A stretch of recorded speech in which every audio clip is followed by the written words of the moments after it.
갓난아기 시절에는 안아주고 젖주면 좋아합니다. 끼케야 업어주면 만족합니다. 더 이상 필요가 없습니다. 근데 조금 더 자라면 사탕도 먹어야 되고 과자도 먹어야 되고 자기 입맛 따라 먹어야 됩니다. 조금 더 자라면 먹을 것만 가지고 만족을 못하고요, 같이 노는 친구들이 필요해집니다. 조금 더 자라서 학교를 가면 친구만 가지고는 안 되더라고요. 성적이 잘 나와야 하고 공부를 잘해야 됩니다. 조금 더 자라면 진로를 잘 선택해야 되죠. 대학을 잘 가야 됩니다.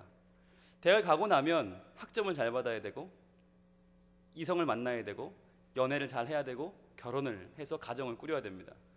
조금 더 성장하면 가정에서 2세를 낳고 2세가 자라고 또 사회적으로 업적을 쌓고 명성을 얻게 됩니다. 점점 더 나이를 먹으면 먹을수록 조금 더 성장할수록 우리는 더 많은 것을 필요로 합니다. 그런데 그러면 그렇게 필요한 게 바뀌는 것이 과연 행복의 조건이 바뀌는 것인가? 잘 살펴보면 그건 아닙니다. 필요한 건 바뀌지만 바뀌지 않는 행복의 조건은 단 하나밖에 없습니다. 그것은 바로 마음의 평안입니다.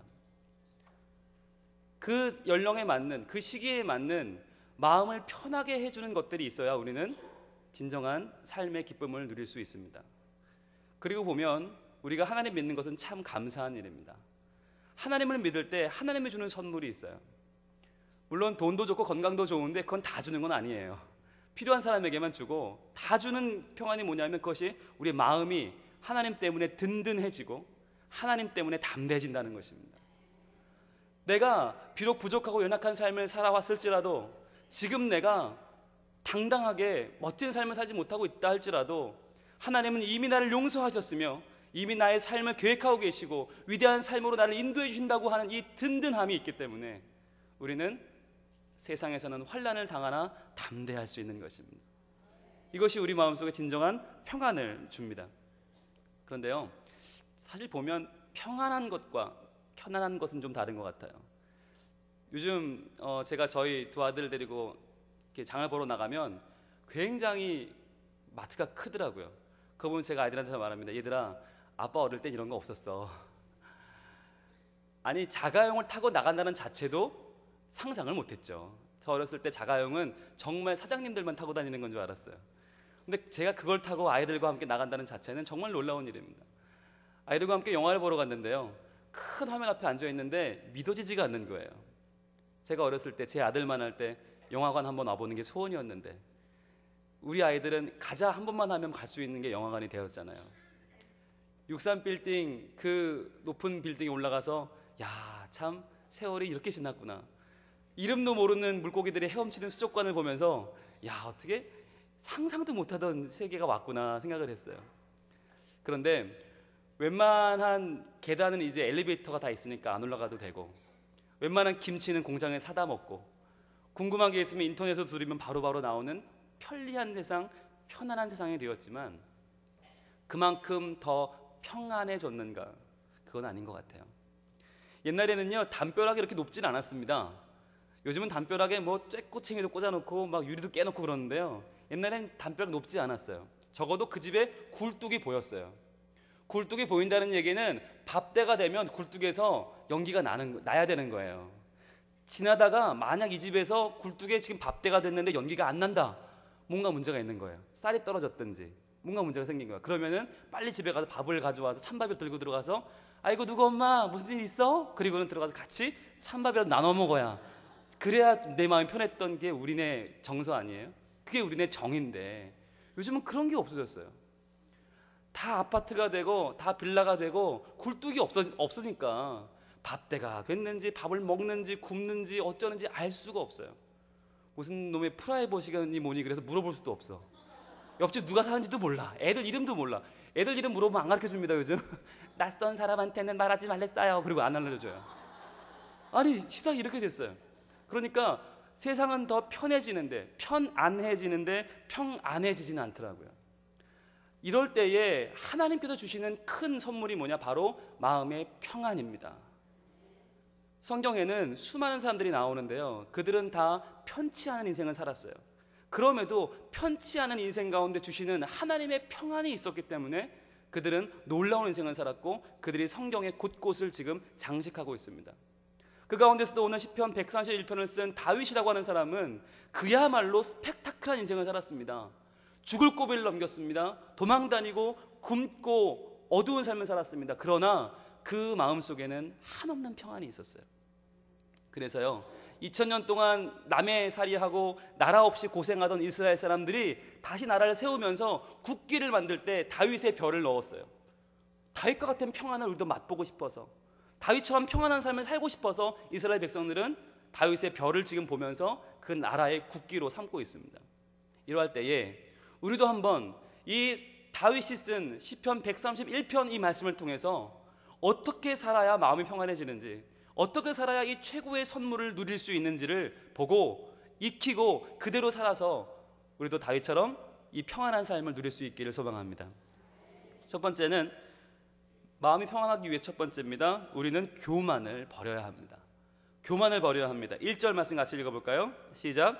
여호와여, 내 마음이 교만하지 아니하고 내 눈이 오만하지 아니하오며 내가 큰 일과 감당하지 못할 놀라운 일을 하려고 힘쓰지 아니하나이다. 아멘. 교만하지 않은 것, 눈이 높지 않은 것, 큰 일과 감당하지 못한 일을 내가 시도하지 않는 것, 즉 하나님의 자리를 인정하는 것, 나는 나고 하나님은 하나님이라고 하는 이 사실을 인정하는 것이 교만을 버리고 평안한 삶을 누리는 비결입니다. 여러분, 사람이 눈이 어디 달렸습니까? 앞에 달려 있어야 됩니다. 눈이 앞을 보기로 되어 있다는 건 내 앞에 있는 사람을 보라는 거예요. 그 사람이 지금 웃고 있는지 울고 있는지 슬픈지 행복한지를 보고 그 느낌을 같이 나누라는 거예요. 공유하라는 거예요. 사람들이 지금 어떻게 사는지를 관심을 갖고 보라는 거예요. 그런데요, 눈이 높은 사람들은 눈이 여기 있지 않고 어디 있게요? 여기 달려 있어요. 이렇게 눈이 위에 달려 있으니까 뵈는 게 없는 거예요. 그래서 나 혼자만 생각해요. 자기가 슬프면 남은 생각하지 않아 다 슬퍼야 되는 거예요. 자기가 기쁘면 다 기쁜 줄 알아. 남 슬픈 거는 볼 줄을 몰라요. 여러분, 제가 청년 목회를 하다 보니까 눈 높은 걸 자랑으로 하는 것들이 있어요. 아니거든요. 나이 30 넘어가지고 눈이 높아서 자기는 아직 시집을 못 갔대. 눈이 높아 장가를 못 갔대. 그게 자랑입니까? 부모는 속이 타는데 이 눈 높은 게 자랑이에요? 눈은 앞에 달려 있어야 돼요. 눈이 높으면 안 돼요. 세상을 보고 살아야지. 내 가족들이 힘들어하는 걸 보고 살아야 되고요. 우리 민족을 보고 살아야 되고 우리 교회를 보고 살아야 되지 않습니까? 여러분, 교만한 사람들은요, 어떻게 생각하냐면 자기가 해준다고 생각해요.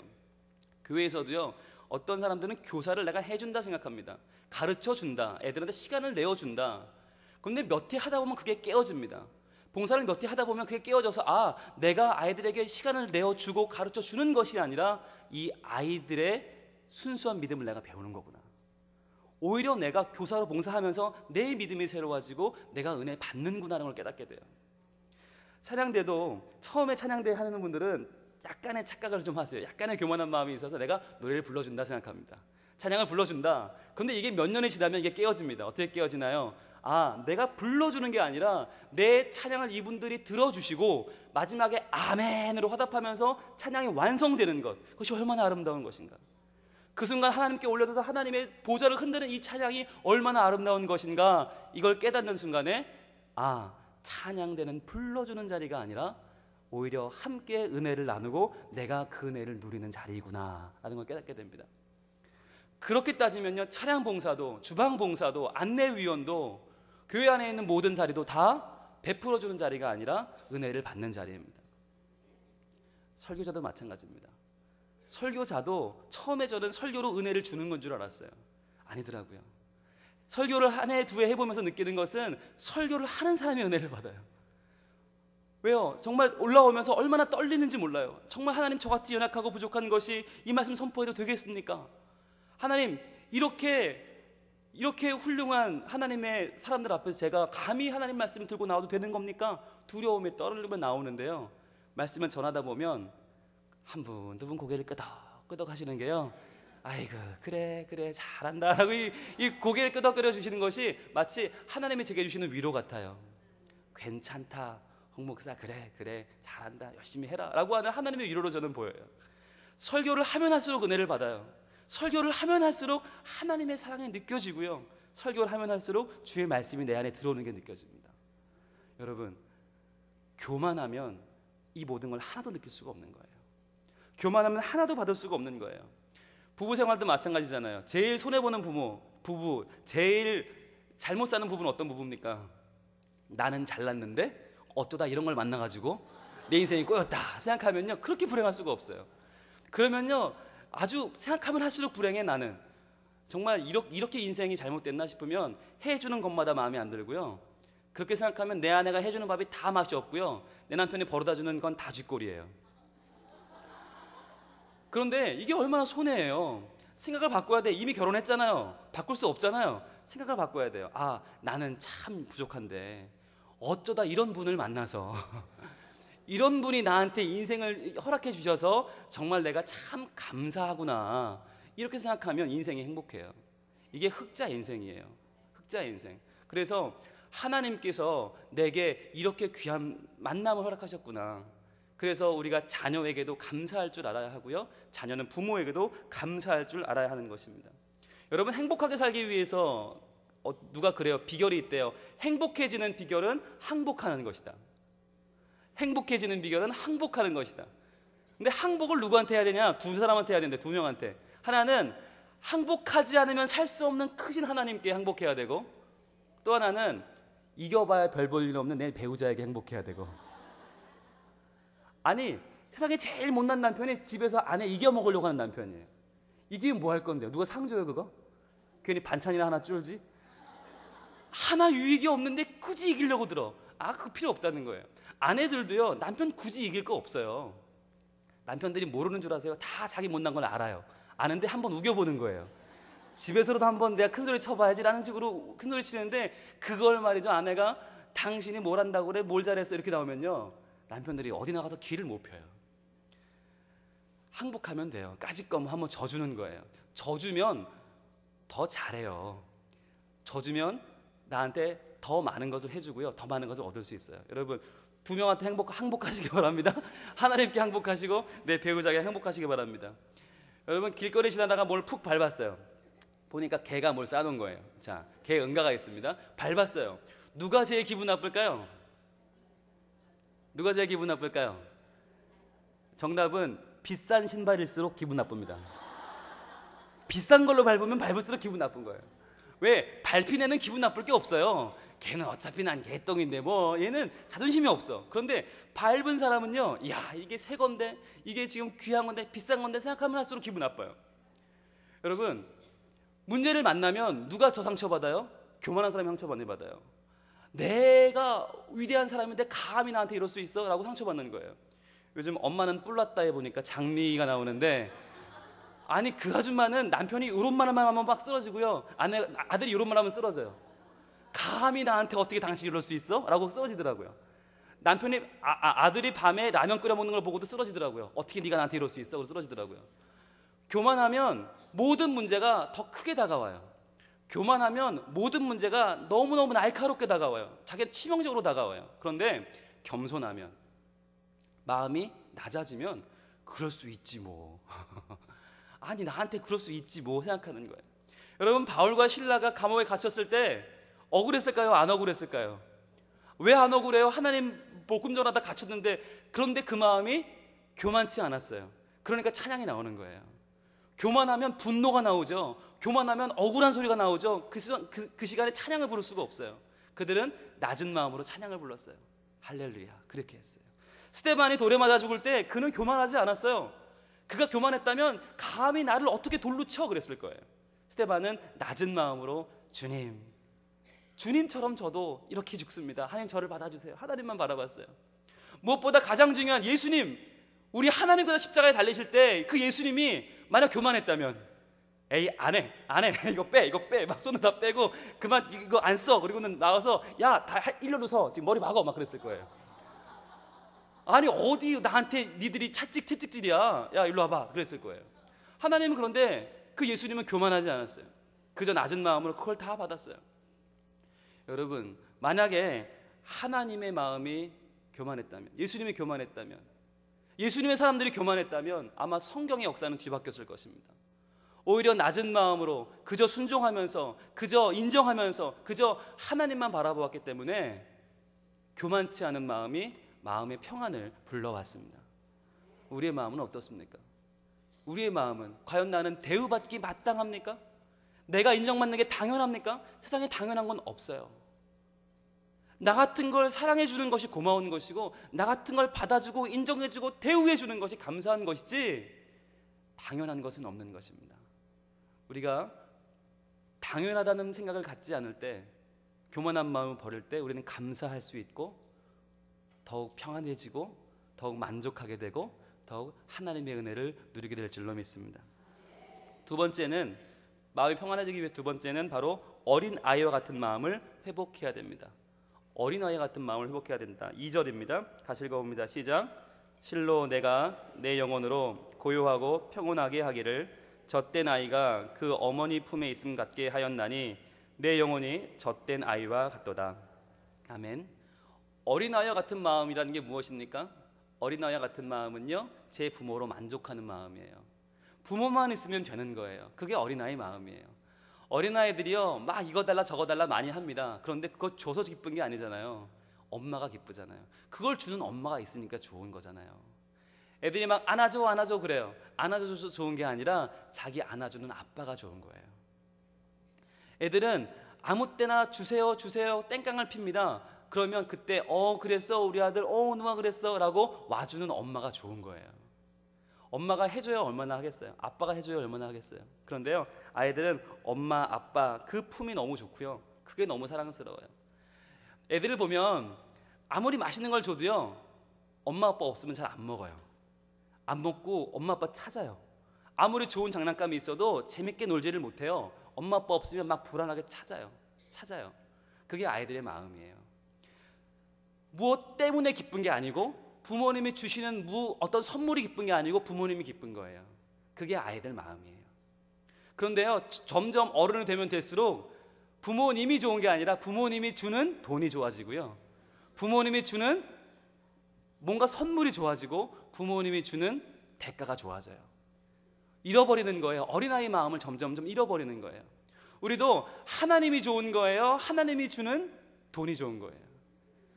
하나님이 중요해요? 하나님이 주는 건강이 중요해요? 점점 가면 갈수록 하나님 그분을 누리지 못해요. 하나님 그분을 사랑하지 못하고 하나님께 자꾸 뭔가를 바라고 있어요. 하나님 이번에 내 자녀 결혼 문제, 하나님 내 자녀 군대 문제, 하나님 우리 자녀 태문을 열어주시고, 물론 기도하는 게 많이 좋지만 그 핵심적으로 하나님 그분을 구하는 마음은 어느덧 점점 사라지고 있지 않습니까? 여러분, 어린아이가 돼야 돼요. 어린아이의 마음, 점점 낮아지고 비워져서 하나님만 만족하는 마음, 그 마음이 중요한 거예요. 여러분, 저희 집에도 애가 둘이 있습니다. 아들 둘이 있는데 그 두 아들이 제가 볼 때는 굉장히 예뻐요. 제 눈에는 예뻐요. 여러분들 보실지 모르겠어요. 근데 왜 예쁘냐면, 첫 번째는 그 아이들이 저를 알아봐요. 알아보는 게 너무 신기해요. 저는 세상에 잘생긴 남자들이 많이 있는데 저희 아들 거기 아무로 안기지 않거든요. 그런데 눈 찢어지고 사각형인 지 아빠를 보면 저 알아와서 안겨요. 신기하게 와서 안겨요. 보면 야, 옆집 아저씨한테 안기지 않고 저한테 안겨주는 게 너무너무 고마워요. 근데 좋은 아이들은 지 부모를 알아보고 안기는 아이들이에요. 또 왜 좋으냐? 저희 아이들은요, 부모님이 저희들이 주는 것만 먹어요. 저희들이 주는 걸 좋아라 먹어요. 저희한테 밥 달라고 그러지 옆집에 가서 밥 달라고 그러지 않아요. 저희한테 뭐 사달라고 그러지 엉뚱한 길거리 아저씨 붙잡고 말하지 않아요. 부모에게 구할 줄 알고 구하는 것을 얻을 줄을 알아요. 그리고 또 제일 중요한 거는 저희 아이들은 무엇보다 저희를 닮았어요. 예, 저를 닮았어요. 여러분, 식당에서 밥 드시다가 웬 꼬마가 돌아다니는데 저건 작은 홍목사다 싶으면 제 아들입니다. 분명히 홍목사는 30대인데 6살짜리가 돌아다닌다. 그건 제 아들입니다. 닮았어요. 붕어빵처럼 닮았어요. 자, 그 아이들이 좋은 아이들이라면 우리도 하나님의 자녀로서 좋은 자녀가 되려면 어떻게 해야 되느냐? 똑같습니다. 첫 번째는 어떻게 해야 돼요? 하나님을 알아볼 줄 알아야 돼요. 하나님이 내 하나님인 것을 믿어야 돼요. 그리고 어떻게 해야 돼요? 하나님께 구해야 돼요. 하나님께 필요한 걸 얻을 줄 알아야 돼요. 근데 어떤 분들은요, 교회 열심히 다니면서도 전보러 다니세요. 궁합도 따지는 분들도 있어요. 하나님만 믿어야 되는데 하나님도 믿고 이왕이면 그냥 이것도 한번 보고 저것도 한번 보고 이런 분들도 있어요. 아니에요. 내 부모님께만 구하고 부모님 주는 거 먹는 게 좋은 아들이에요. 그러니까 하나님께 구해야 돼요. 정말 땅이 부서지도록 한번 때려보는 거예요. 두드려 보는 거예요. 하나님이요, 두드리면 주신다면서요. 구하면 주시고 찾으면 찾고 두드리면 열린다면서요. 하나님 주세요 라고 한번 구해보는 거예요. 그렇게 하나님께 매달려 보는 거예요. 그리고 제일 중요한 건 뭐예요? 하나님을 닮아야 돼요. 우리한테서 하나님의 향기가 나야 돼요. 정말 저 사람은 참 어렵고 힘든데 참 잘 산다, 참 열심히 산다 보니까 아, 저 사람 하나님 믿는구나, 이렇게 돼야 돼요. 제가 아는 목사님이 비행기를 타면요 꼭 하는 게 있답니다. 그분은 비행기를 타시면 뭘 하냐면 꼭 타기 전에 자리를요 이 창가 쪽이 아니라 통로 쪽으로 자리를 예약을 하신답니다.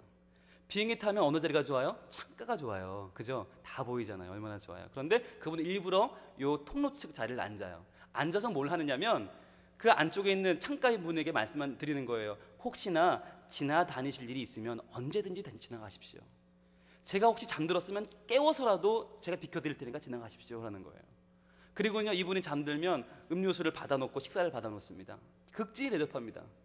예수 믿다는 소리는 한마디도 안 해요. 그렇게 몇 시간을 대접을 한 다음에 어떻게 하느냐, 식사가 나오면 그걸 놓고 기도하는 거예요. 기도하는 거예요. 그러면 옆에 있는 분이 네 그럴 줄 알아서 무릎을 친대요. 이 정도로 친절하고 이 정도로 잘하는 사람이면 예수 믿는 사람이다 라고 생각을 한다는 거예요. 네 그럴 줄 알았어, 예수쟁인 줄 알았어. 그런데 물어볼 때 교회 다니세요? 이러지 않고요, 목사님이세요? 이런데요. 이 정도로 친절한 사람은 목사일 것이다. 그러면 대본에 맞습니다, 목사입니다. 그러면 그때부터 말이 나온다는 거예요. 사실은요 제 아내 외삼촌의 친구가 목사인데요 이러면서. 여러분, 사돈의 팔촌이 목사하는 사람이 없어요. 알고 보면 한때 교회 안 나갔던 사람이 없고 어떻게 아는 분이 장로 아닌 분이 없어.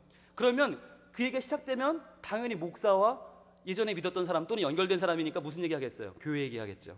그때부터 가는 동안 내내 교회 얘기하고 구원 얘기하다 결국 전도가 되는 거예요. 그런데 그 작전이 참 괜찮은 것 같아요. 처음에는 아무 소리 안 하고 무조건 잘해줘. 계속 잘해주다가 그래서 예수의 향기를 드러내다가 결국 절정적일 때 어떻게 해요? 예수 믿는 티를 확 내는 거예요.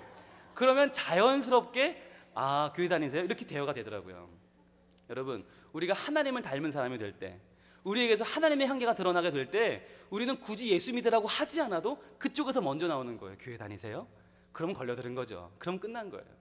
우리가 먼저 내 사업체에서, 내 가정에서, 내 동네에서 예수 믿는 사람으로서의 예수 닮은 모습을 보여줄 때에 그들의 마음이 열리고 그들이 예수를 믿게 되고 우리 안에 하나님 주시는 참된 평안이 넘칠 줄로 믿습니다. 자, 이제 세 번째입니다. 제일 중요한 건데요, 세 번째는 평안한 마음을 얻기 위해서 하나님을 바라보는 영혼의 눈이 열려야 한다는 것입니다. 하나님을 바라보는 영혼의 눈이 열려야 한다. 3절 말씀 같이 읽습니다. 시작.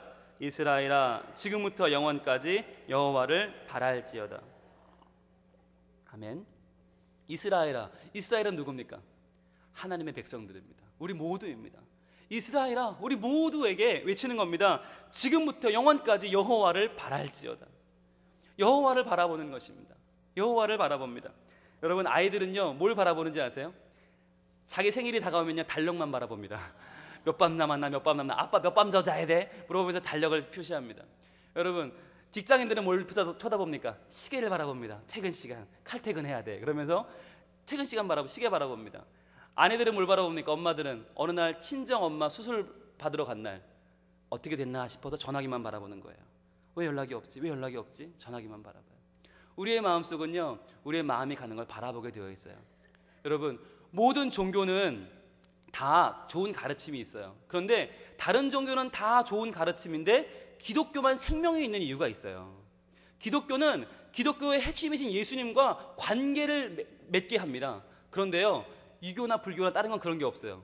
여러분, 그런 거 들어보셨어요? 부처 안에 거하라?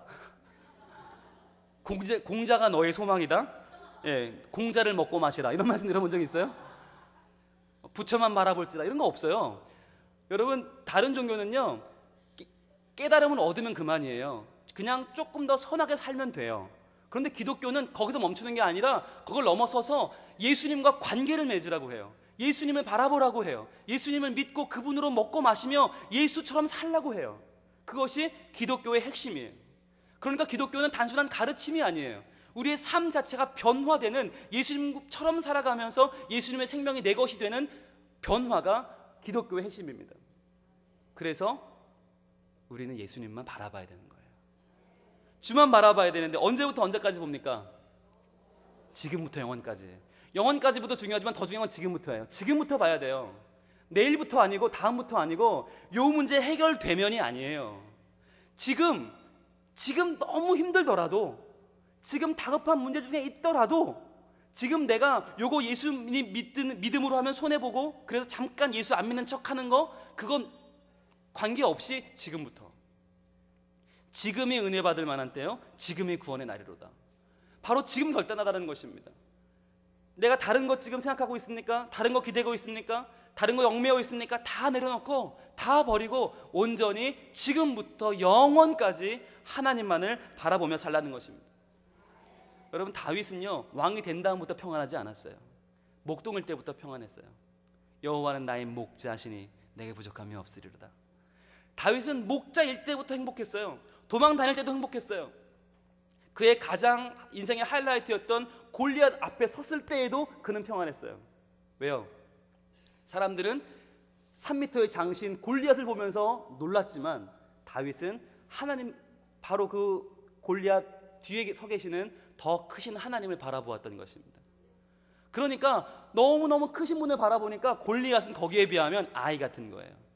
골리앗은 거기에 비하면 인형 같은 거예요. 너무나 작은 거예요. 그러니까 다윗은 두려움 없이 평안한 마음으로 나가서 승리했던 것입니다. 여러분, 하나님만 바라보면요, 우리 삶이 얼마나 감사한지 몰라요.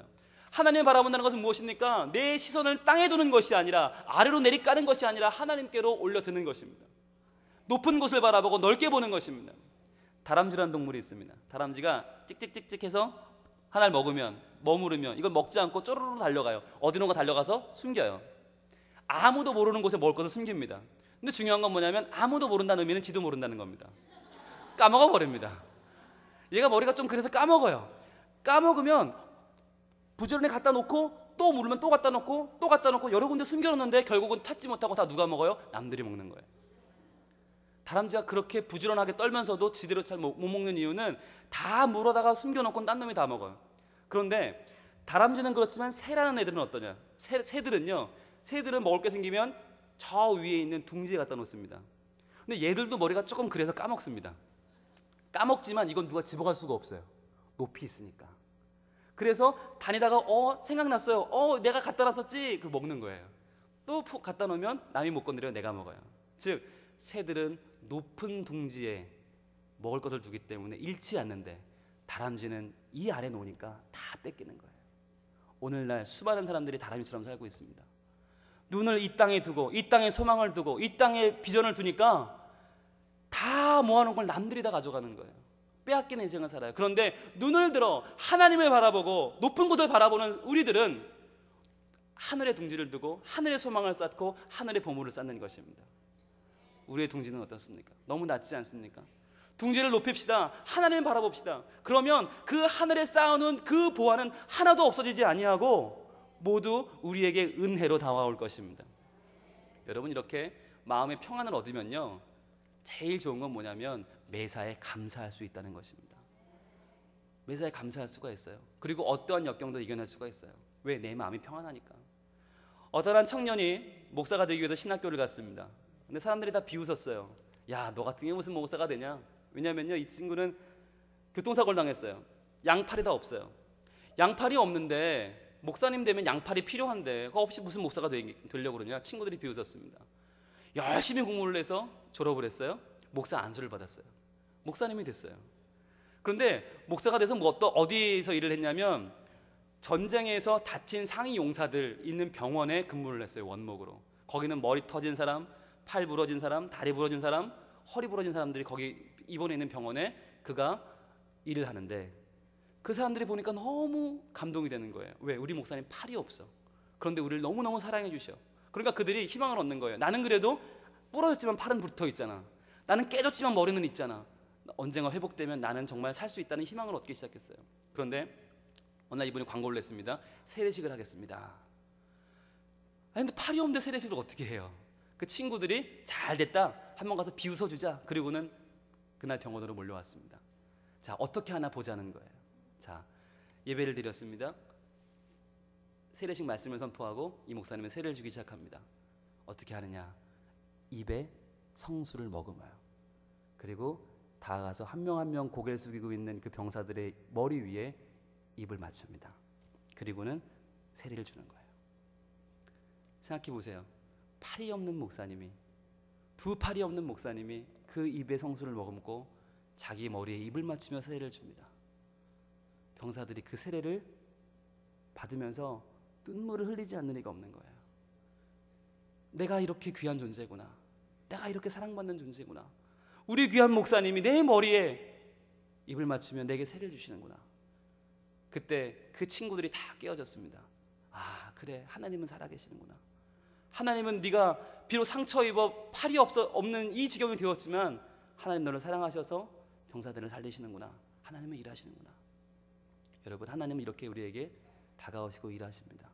우리 중에 혹시 지금 마침 팔이 떨어져 나간 것처럼 아파하는 중에 있는 사람들이 있습니까? 너무 답답하고 너무 기가 막히고 너무 힘이 없는, 혹시 그런 문제 가운데 있지는 않습니까? 혹시 이런 답답함 중에 있지는 않습니까? 그렇다면 우리의 마음이 다시 한번 하나님께로 달려가기를 원합니다. 하나님, 내가 여기 이렇게 있으면 이렇게 무기력해 죽을 것 같은데 하나님, 다시 한번 제가 주님 바라보기를 원합니다. 하나님, 교만한 내 마음을 낮추어 주시고 세상에 때가 묻은 내 마음 어린아이처럼 다시 한번 순수하게 바꾸어 주시고 무엇보다 하나님만 바라보는 믿음을 주시옵소서. 그래서 내가 내 마음속에 평안을 되찾고 하나님이 하시는 모든 일 가운데 앞장서서 뛰기를 원합니다. 내보는 문제 가운데 역사하시는 하나님 바라보며 내가 참된 마음의 평안 누리게 해주시옵소서. 그렇게 기도할 때에 하나님께서는 우리의 마음을 붙잡아 주시고 서로 낮아지는, 서로 항복하는, 서로 하나 되는, 더 은혜받고 사랑받고 하나님의 은혜를 더욱 풍성히 나누는 교회가 되게 하셔서 우리의 교회도, 우리의 가정도, 우리의 민족도 새롭게 되게 하실 줄로 믿습니다. 기도하겠습니다.